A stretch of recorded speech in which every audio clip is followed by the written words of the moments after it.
السلام علیکم ویوز، میرا نام عطاء الرحمن اور آپ دیکھ رہے ہیں عطا بخاری یوٹیوب چینل۔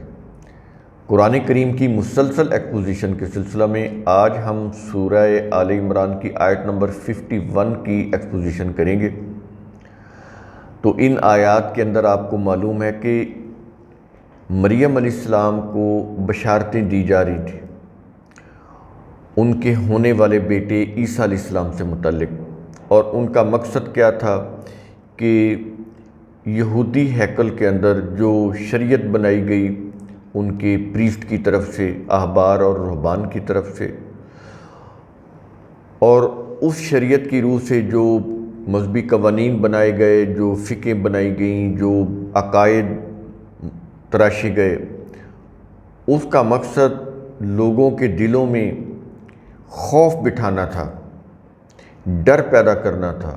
مذہب کا بیسک ہتھیار کیا ہوتا ہے؟ انسانوں میں ڈر پیدا کرنا اور ان کی عقل و فکر کے اوپر تالے لگا دینا۔ یہ بیسک ان کا آبجیکٹیو ہوتا ہے۔ جو کچھ بھی وہ کر رہے ہوتے ہیں اس کے اندر بیسک جو چیز ہوتی ہے وہ یہی ہوتی ہے کہ خوف پیدا کر دیا جائے۔ ظاہر جب خوف پیدا کرتے ہیں آپ کا دماغ کام کرنا بند ہو جاتا ہے۔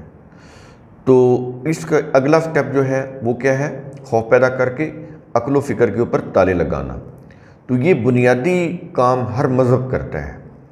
تو چونکہ اہل کتاب کے جتنے بھی مذاہب ہیں اس میں سب سے پہلے جیوز آتے ہیں، تو یہ کام سب سے پہلے جیوز نے کیا تھا، جیوز کے احبار اور رہبان نے، اور پھر اسی کو کاپی کیا کرسچینٹی نے، ان کے پوپ نے، اور پھر وہیں سے یہ جو مروجہ اسلام ہے جس کو آج ہم اجمی اسلام بولتے ہیں، یہ اسلام نہیں ہے، یہ یوں کہہ لیں اسلام کو انہوں نے ایک اجمی طرز کا ایک مذہب بنا کر، اور آج ہم اس اجمی مذہب کے اوپر ہیں جسے اسلام کہا جاتا ہے۔ ایکچولی وہ اسلام نہیں ہے، کیونکہ اسلام تو قرآن کے اندر ہے، الدین قرآن کے اندر ہے، قرآن سے باہر الدین الاسلام نہیں ہے۔ وہ مذہب ہوگا، اسلام نہیں ہو سکتا، دین نہیں ہو سکتا۔ تو یہاں پر یہ جو آیت ہے، آیت نمبر 51، اس کے اندر یہ کہا جا رہا ہے، اے مریم، تیرا ہونے والا بیٹا عیسیٰ بطور رسول بنی اسرائیل سے یہ بھی کہے گا، پیچھے بھی جو چیز کہی جا رہی ہے اس کے علاوہ یہ بھی کہے گا۔ اب جو پیچھے بیان ہو چکا اس کے لیے آپ نے اگر ویڈیو نہیں سنے تو وہ اب دوبارہ ان کو واچ کریں، ان کو سمجھنے کی کوشش کریں کہ کیا کیا بشارتیں دی جا رہی تھیں۔ ان اللہ ربی و ربکم، بڑی ہی قابل غور بات۔ اب عیسیٰ علیہ السلام جب بڑے ہوں گے تو وہ یہ کہیں گے، ابھی پیدا نہیں ہوئے وہ۔ مریم علیہ السلام سے کہا جا رہا ہے کہ آپ کا بیٹا بڑا ہو کر بنی اسرائیل کی طرف جب رسول بنا کر ہم اس کو بھیجیں گے تو وہ اپنی قوم کو، بنی اسرائیل کو یہ کہے گا جو اخلاقی پستی میں گر چکی ہے، جو بالکل انہوں نے اللہ کے قوانین کو چھوڑ رکھا ہے، اور انہوں نے ہر طرح کی اپنا سیاسی معاشی نظام تباہ و برباد کر دیا ہوا ہے، اور وہ مردہ قوم بن چکی ہے۔ اس سے وہ کہے گا کیا؟ ان اللہ ربی و ربکم، بلا شبہ میرا بھی رب ہے، اللہ میرا بھی رب ہے اور تمہارا بھی رب ہے۔ یہاں پر اب یہ دیکھیں، فکرے کا وزن دیکھیں، ان اللہ ربی، بلا شبہ اللہ میرا بھی رب ہے، وربکم، اور اللہ تمہارا بھی رب ہے۔ جب اللہ میرا بھی رب ہے، تمہارا بھی رب ہے، رب کا کیا مطلب ہے؟ جو بلا معاوضہ تمہیں زندگی دے رہا ہے، تمہاری زندگی کو قائم رکھے ہوئے ہے، تمہاری نشو و نما کر رہا ہے، یہ رب کے اندر ساری میننگ آتے ہیں۔ اب دیکھ لیں پروردگار جب اس کا ترجمہ کیا جاتا ہے تو سمجھ نہیں آتے کہ رب کے معنی کیا ہیں۔ پروردگار، اب کسی سے پوچھیں پروردگار کیا ہوتا ہے، وہ نہیں بتا سکتا۔ فارسی کا لفظ ہے، عربی کا لفظ رب اور اس کا فارسی ترجمہ پروردگار، تو بات ہی نہیں سمجھ آتی معنی کیا ہے۔ اور دنیا کی کوئی بھی زبان، یہ تو فارسی ہے، دنیا کی کوئی بھی زبان، فرینچ کتنی بڑی زبان ہے، انگلش بہت بڑی زبان ہے، اس میں بھی اس کو آپ ایک ورڈ کا ترجمہ ایک ورڈ میں کر ہی نہیں سکتے رب کا۔ آپ اس کا مفہوم سمجھائیں گے کچھ جملے بول کر، اپنے علم کی روح سے آپ کو مثالیں دے کر، تو پھر اس کا مطلب سمجھ آئے گا کہ رب کے معنی کیا ہے۔ میں نے ابھی آپ کو کچھ جملے بول کر بتایا کہ رب کی یہ معنی ہے۔ تو وہ کہتا ہے کہ جب اللہ میرا بھی رب ہے، تمہارا بھی رب ہے، تو فَاعْبُدُوهُ۔ اب یہ بڑی قابل غور بات ہے جس کو انہوں نے میننگ اس کے بدلے کہ بس تم اسی کی پرستش کرو، یعنی او کا مطلب بنا دیا کہ عبادت کرو، اور عبادت کا مطلب انہوں نے ذہنوں کے اندر یہ ڈال دیا پرستش کرو، ورشپ کرو۔ نو، اس کے معنی نہیں ہے یہ او یہ ہے نا فَاعْبُدُو، پس تم اسی کی، یعنی یہ جو جس کو انہوں نے عبادت بنایا، پس تم اسی کا حکم مانو۔ او عبد سے ہے، عبد کا مطلب ہوتا ہے غلام۔ کس کا غلام؟ حکم کا غلام۔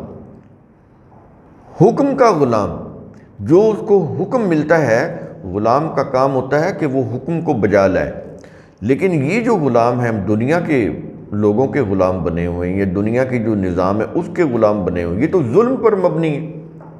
اللہ کے حکم کی غلامی سے انسانوں کو فلاح ملتی ہے، کیونکہ اللہ کے حکم کی غلامی میں اللہ کا اپنا کوئی فائدہ نہیں ہوتا۔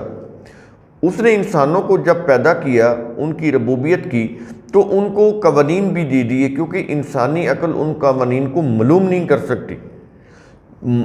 اس لیے اس نے خود ہی بنایا انسانوں کو، تو قوانین بھی خود دیے کہ ان قوانین کی روح سے نظام بناؤ گے تو تم کامیاب ہو جاؤ گے۔ اب اس اللہ کے جو قوانین ہیں ان کو ماننا، یہ ہے اعبدو، اللہ کے حکم کو ماننا۔ اللہ کے حکم کی روح سے جو نظام بنتا ہے کسی بھی ریاست کی سطح کے اوپر، اس کی اطاعت کرنا، یہ اعبدو میں آ جاتا ہے۔ تو صرف تم اسی کا حکم مانو۔ اعبدو کا مطلب یہ ہوتا ہے، یہ نہیں ہے کہ اس کی پرستش کرو، یعنی عبادت کہیں گے تو پھر عبادت ایک ایسا لفظ ہے جس سے کنفیوژن پیدا ہوتی ہے، کیونکہ میجورٹی یہ مانتی ہے کہ عبادت کا مطلب ہوتا ہے پرستش کرو، کوئی ریچولز کی چیزیں کرنا، ریچول بن جانا۔ قرآن کریم نے کہیں بھی انسانوں کو ریچول کرنے کی، ریچول بنانے کی بات ہی نہیں کی۔ وہ اپنی پرستش کرانے کی بات ہی نہیں کرتا، وہ اس سے بہت بلند ہے۔ اس کو نہیں چاہیے یہ پرستش، اس کو ورشپ نہیں چاہیے، اس کو ریچولز نہیں چاہیے۔ وہ رول آف لا کا اللہ ہے۔ وہ کہتا ہے کہ تمہارے معاشرے کے اندر بھی جب ہم اپنے قوانین کی وائلیشن نہیں کرتے، ہم اپنے قوانین سے انحراف نہیں کرتے، تو کہتا ہے تم کیسے کر سکتے ہو؟ اگر کرو گے تو تباہی آئے گی۔ تو یہاں پر رول آف لا کی بات ہو رہی ہے۔ جب وہ کہتا ہے ہم اتنے بڑے خدا، اتنی بڑی قوتوں کے مالک، خالق بھی ہیں، رب بھی ہیں، رحمان بھی ہیں، رحیم بھی ہیں، یعنی تمہیں نشو و نما دینے والے ہیں، پروگریسیولی بھی اور ایمرجنٹلی بھی۔ تو اتنی بڑی اختیارات ہونے کے باوجود ہم اپنے قوانین کی خلاف ورزی نہیں کرتے، اس لیے کہ اگر ہم اس قوانین کی خلاف ورزی کریں تو لائف سسٹین نہیں رہ سکتی، تم تباہ ہو جاؤ گے۔ یہ یونیورس جو ہے یہ آنن فانن تباہ و برباد ہو جائے گی اگر ہم اپنے قوانین کی خلاف ورزی کرنے لگ جائیں۔ تو کہتا ہے اسی طرح اگر تم اپنے نفس سے متعلق قوانین کی خلاف ورزی کرو گے تو تم دنیا میں تباہ و برباد ہو جاؤ گے۔ کائنات تو چلتی رہے گی کیونکہ اس میں تو وائلیشن نہیں ہے۔ ایک سورج کا جو قانون ہے، اس کے حرارت کا، اس کی حرارت کی ٹریولنگ کا، اس کی سپیڈ کا، اس کی منازل طے کرنے کا، اس کی ڈائریکشن کا، کوئی انسان اس کو چینج نہیں کر سکتا۔ ہاں، اس سے فائدہ حاصل کر سکتا ہے سولر انرجی کی روح سے، وہ تو پھر ملائکہ کا ہو گیا نا معاملہ، جیسے ہم نے بتایا ملائکہ کی تسخیر ہوگی، لیکن تم اس کے قانون کے اندر کوئی تبدیلی نہیں کر سکتے۔ انسان جتنا بھی ہو جائے چاند کے قوانین میں تبدیلی نہیں کر سکتا۔ وہ مشتری کا اس کا جو قانون ہے جس کے روح سے وہ مشتری گردش کر رہا ہے، وہ اس کی جو کشش عقل ہے اس کے اندر کوئی تبدیلی نہیں کر سکتا۔ یعنی کائنات کے اندر آپ ایک بیج بوتے ہیں، یہ نہیں کر سکتے کہ ایک بیج کو آپ ایک سیکنڈ میں اگا لیں۔ وہ پروگریسولی جو قانون ہے اس کے تدریجی مراحل گزرنے کے بعد جو اس نے اگنا ہے اس کے اندر تم تبدیلی نہیں کر سکتے۔ یہ نہیں ہو سکتا کہ بیج تم تربوز کا ڈالو اور اس سے تم خربوزہ اگا لو، ایسا نہیں ہو سکتا۔ تو یہ اللہ کے قوانین ہیں، اس کے اندر تو انسانوں کو کوئی اختیار نہیں دیا گیا۔ کوئی انسان یہ نہیں کر سکتا کہ 100 ڈگری سینٹی گریڈ کے اوپر جو اس کا قانون ہے کہ یہ بوائلنگ پوائنٹ ہے پانی کا، تو کوئی شخص اس کو 30 ڈگری سینٹی گریڈ کے اوپر اس کو بوائلنگ پوزیشن میں لے آئے، نہیں کر سکتا۔ یہ اللہ کا قانون ہے۔ آئس جو ہے یہ 0 ڈگری سینٹی گریڈ کے اوپر فریز ہوتی ہے، جمتا ہے پانی، تو کوئی انسان یہ نہیں کر سکتا کہ اس کو 60 ڈگری سینٹی گریڈ کے اوپر اس کو فریزنگ پوائنٹ پہ لے آئے، نہیں کر سکتا۔ تو یہاں پر تو انسان کو تو کوئی دخل اندازی کرنے کی اجازت ہی نہیں ہے۔ ہاں، جہاں پر وائلیشن ہوتی ہے وہاں ہوتی ہے جہاں اللہ نے انسانوں سے متعلق قوانین اپنی کتاب کے اندر دیے ہیں۔ جو کائنات سے متعلق قوانین کائنات کی چیزوں کے اندر رکھے ہوئے ہیں، وہاں پر انسان بے بس ہے، ان کو چینج نہیں کر سکتا، ان کی وائلیشن بھی نہیں کر سکتا۔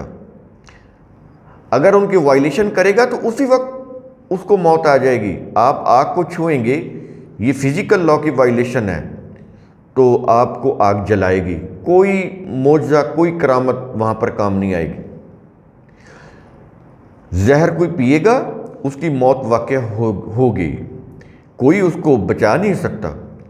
اگر اس کو جو معینہ وقت ہے اس کے اثر کرنے کا، اس دوران مہلت کا ایک وقفہ ہے کہ آپ فوراً ڈاکٹر کے پاس لے جائیں، ڈاکٹر اس زہر کو نکال لے تو بچت ہو سکتی ہے۔ وہ بھی مہلت کا وقفہ، وہ بھی اللہ کا قانون ہے۔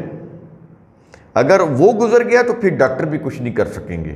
تو یہ تو فزیکل لاز ہے نا۔ جو نفس سے متعلق قوانین ہے کہ جھوٹ بولو گے تم پر مصیبت آئے گی، تباہی آئے گی، دھوکہ کرو گے تباہی آئے گی، کرپشن کرو گے تباہی آئے گی۔ یہ فزیکل لاز نہیں ہے، یہ انسان کے نفس سے ریلیٹڈ قوانین ہیں۔ ان کی وائلیشن کرنے سے قومیں مردہ ہوتی ہیں۔ جیسے بنی اسرائیل کی قوم کی بات کی جا رہی ہے کہ وہ مردہ قوم بن چکی تھی۔ سلیمان علیہ السلام کے دور میں وہ قوم اونچی پروان اڑ رہی تھی، فتوحات کر رہی تھی، حکومت کر رہی تھی، اقتدار اس کے پاس تھا۔ لیکن سلیمان علیہ السلام کی وفات کے بعد وہ قوم اللہ کے قوانین کی خلاف ورزی کرنے لگی، اس کے احکام کی خلاف ورزی کرنے لگی، تو دنیا میں ذلیل و خوار ہو گئی۔ اب اس قوم کو اٹھانے کے لیے وہ جو کہا گیا نا اس آیت کے اندر 4:9 میں کہ وہ مٹی سے میں پرندوں کی شکل کی طرح بناتا ہوں، تو مٹی سے مراد یہ میٹافر تھا، یہ میٹافر ہے اس آیت کے اندر۔ میٹافوریکلی، سمبولیکلی بات کی جا رہی ہے کہ تم مٹی کا ڈھیر بن چکے تھے، مٹی ہو چکے تھے، مردہ قوم بن چکے تھے، زمین کے ساتھ لگ چکے تھے۔ وہ کہتا ہے کہ ایسے تمہیں میں بناؤں گا جیسے ایک پرندہ، مٹی سے تم بناتے ہو تو وہ پرندہ بن جاتا ہے، اب اس کو زندہ کر کے اڑانا بھی تو ہے، تو کہتا ہے کہ میں تمہیں ایسی روح پھونک دوں گا کہ جیسے پرندہ اڑتا ہے ویسے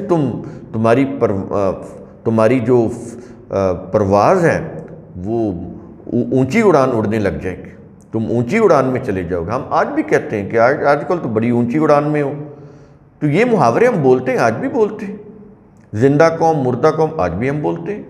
تو وہ مردہ قوم سے کہہ رہے تھے کہ تمہیں میں ایسی تمہارے اندر ایک روح، آج بھی ہم کہتے ہیں کہ قائد اعظم نے مردہ قوم کے اندر ایسی روح پھونکی کہ وہ کھڑی ہوگی اپنی آزادی حاصل کرنے کے لیے اور ملک حاصل کرنے کے لیے۔ تو وہ والی اس کو متعلق آپ کیا کہیں گے؟ اس روح کے متعلق کہ روح پھونک دی، وہ کیا قائد اعظم نے کسی مٹی کا کوئی بنا کے اس میں پھونک مار کے اس کو اڑتا ہوا پرندہ بنا دیا تھا؟ اسی طرح وہ کہہ رہے تھے کہ میں کوڑے کو اور اندھے کو صحیح کرتا ہوں۔ تو کیا مطلب؟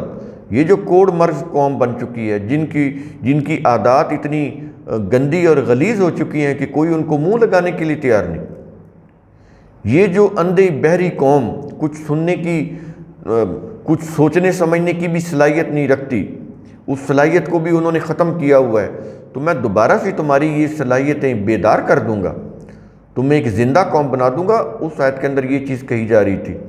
تو بات یہ تھی کہ اللہ کے حکم کو جو بھی قوم وائلیٹ کرتی ہے، صرف پرستش میں یا ریچول میں پڑ جاتی ہے، وہ قوم تباہ و برباد ہو جاتی ہے، جیسا کہ ہم مسلم قوم اسی طرح ہی تباہ و برباد ہو چکے ہیں کہ ہم صرف ریچولز ہیں، اللہ کے احکام کو نہیں مان رہے، تو اس لیے ہم تباہ و برباد ہو رہے ہیں۔ اور اس کی یہ پھر ایک تباہی نہیں ہے، قرآن کی کسی بھی آیت کی، کسی بھی لفظ کی جب آپ وائلیشن کرتے ہیں، اس کے میننگ بدلتے ہیں، پھر وائلیشن کرتے ہیں۔ حور کا معنی کیا، بدلا، تو وہ جو حور بنائی انہوں نے، آپ یہ دیکھ لیں پوری دنیا میں یہ مذاق بن چکے ہیں، 130 فٹ کی حور، اور وہ جنت میں 500 سال سے گھوڑا دوڑا رہا، تو وہ کہتا ہے کہ تم کہاں پر ہو؟ وہ کہتا ہے کہ میں اللہ میاں کہاں پر ہوں؟ تو اللہ کہتا ہے ابھی تم حور کے 2 ٹانگوں کے درمیان میں ہو۔ تو یہ وہ بتا رہے ہیں نا آپ کے مذہبی پیشوا، وہ اپنی طرف سے نہیں بتا رہے، ان روایات کے اندر یہ چیزیں لکھی ہوئی ہیں۔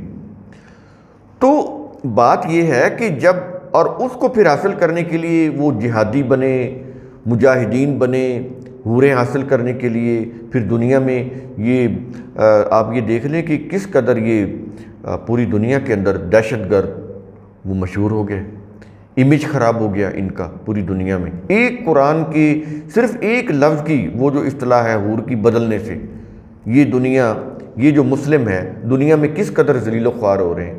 اسی طرح یہ جو اوبدو کا معنی ہے، یہ جو عبدیت ہے، اسی سے عبدیت آتی، اسی سے عبادت ہے، تو اس کا معنی انہوں نے اوبدو کا معنی تبدیل کر کے جب انہوں نے کہا کہ اللہ کی پرستش کرو، تو اب یہ دیکھ لیں کہ یہ قوم کتنی جہالت میں مبتلا ہو چکی ہے، ریچول بن چکی ہے، اللہ کے قوانین کی خلاف ورزی کرنے والی بن چکی ہے، اور پھر یہ سمجھتی ہے کہ ہم تو ہمارے اوپر تو یہ اللہ کے پیاروں کی آزمائش ہے، یہ ہم اللہ کی پیاری قوم ہیں، تو اس کے اوپر یہ آزمائش ہے اور یہ ختم ہو جائے گی، ہمیں جنت جب ملے گی تو یہ ساری آزمائشیں جو ہیں اس کا ہمیں بہت اچھا معاوضہ ملے گا، جنت کے اندر حوریں ملیں گی، کستوری اور عنبر کے بنے ہوئے گھر ملیں گے، محلات ملیں گے۔ یعنی یہ خود فریبی اس قوم میں، یہ کس کی روح سے آئی؟ اوبدو کا غلط ترجمہ کرنے کی وجہ سے۔ یہ باتیں بڑی اہم ہیں جو میں آپ سے کہہ رہا ہوں۔ تو اس کا معنی یہ نہیں ہے اللہ کے حکم کو مانو، یہ ہے اس کا معنی۔ یہ کہا تھا عیسیٰ علیہ السلام نے اپنی قوم سے، تو جب وہ پیدا ہوئے، تو ابھی تو ہے کہ وہ کہیں گے کہ اللہ کا حکم مانو، کیونکہ ابھی وہ پیدا نہیں ہوئے، ابھی تو مریم علیہ السلام ہیکل میں تھی، اور اس کے بعد وہ کیا ہے کہیں گے؟ ھذا صراط مستقیم، یہی سیدھا راہ ہے، یہی سیدھا راستہ ہے۔ تو کہتا ہے سیدھا راستہ کون سا ہے؟ کہ اللہ کا حکم ماننا، یہ سیدھا راستہ، اللہ کی پرستش کرنا سیدھا راستہ نہیں ہے۔ بڑی ہی قابل غور بات ہے، اس کو آپ اچھی طرح سے سمجھ لیں۔ میں نے آپ کو بتایا، ایٹمالوجی کی روح سے بتایا کہ اوبدو کا معنی حکم ماننا ہے، عبادت کرنا نہیں ہے، یعنی عبادت وہ جو پرستش کے معنوں میں ہے۔ اگر آپ عبادت کو محکومی کے معنوں میں لیتے ہیں، اللہ کی محکومیت، تو پھر ٹھیک ہے، پھر صحیح ہے کہ اللہ کی عبادت کرو، یعنی اللہ کی محکومیت اختیار کرو۔ اگر آپ یہ سمجھتے ہیں کہ اللہ کی عبادت سے مراد ہے کوئی ریچولز کر لو، کوئی ورشپ کے کام کر لو، تو پھر آپ سخت دھوکہ اور فریب میں مبتلا ہیں، پھر آپ کو کچھ حاصل نہیں ہوا، نہ اب تک حاصل ہوا ہے، نہ آئندہ حاصل ہوگا۔ وہ آپ مشاہدہ کر سکتے ہیں، اب تک یہ ورشپ کر رہے ہیں نا، اسی کو عبادت سمجھ رہے ہیں، تو کچھ حاصل ہوا؟ کچھ حاصل نہیں ہوا۔ اللہ کی محکومیت اختیار کر کے دیکھ لیں تو کچھ ہی عرصے کے بعد آپ کو سب کچھ حاصل ہونا شروع ہو جائے گا۔ اس کا ایکسپیریمنٹ آپ کر سکتے ہیں، اس کو آپ آبزرو کر سکتے ہیں۔ تو ھذا صراط مستقیم، صحیح سیدھا راستہ کیا ہے؟ صرف اللہ کے حکم کو ماننا، کسی اور مذہبی کتاب کے اندر وہ جو روایتیں ان کو نہیں، وہ تو انسانوں کی بنائی ہوئی ہیں، وہ پھر شرک ہو جائے گا۔ تو صرف اللہ کا حکم ماننا، وہ کہاں پر ہے؟ صرف اس کی کتاب قرآن کے اندر ہے، اس سے باہر نہیں ہے۔ تو اس چیز کے لیے عیسیٰ علیہ السلام کی بات کی جا رہی تھی، ان کی بشارت دی جا رہی تھی مریم علیہ السلام کو، اور یہی چیزیں نبی کریم صلی اللہ علیہ وسلم نے بھی اپنی قوم سے کہیں، اور قرآن کے اندر بھی یہی کچھ ہے۔ تو قرآن کا اصول ثم تتفکروا، اس کی روح سے آپ خود بھی سوچا کریں، سمجھا کریں، غور و فکر کیا کریں۔ شکریہ۔